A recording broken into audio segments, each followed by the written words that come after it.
আপনি দেখছেন news now, আমরা জানি কোনটা খবর। ফায়ার সার্ভিসের গাড়ির ধাক্কায় গুরুতরভাবে আহত দুজন। আবারও জানাই যে ফায়ার সার্ভিসের গাড়ির ধাক্কায় গুরুতরভাবে আহত দুজন। আহতরা জলে ভাসা হাসপাতালে চিকিৎসাধীন অবস্থায়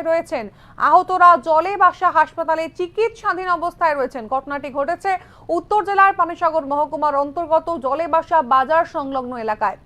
যেমনটা আপনাদেরকে জানাচ্ছি যে ফায়ার সার্ভিসের গাড়ির ধাক্কায় গুরুতরভাবে আহত দুজন। আহতরা জলে ভাসা হাসপাতালে চিকিৎসাধীন অবস্থায় রয়েছেন। ঘটনাটি ঘটেছে উত্তর জেলার পানিসাগর মহকুমার অন্তর্গত জলে ভাসা বাজার সংলগ্ন এলাকায়।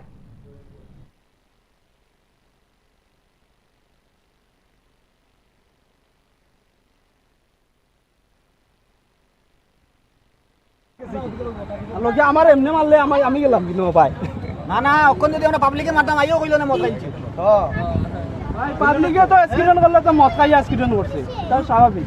তারা ফায়ার সার্ভিসে মদ খাইয়া করে না তো।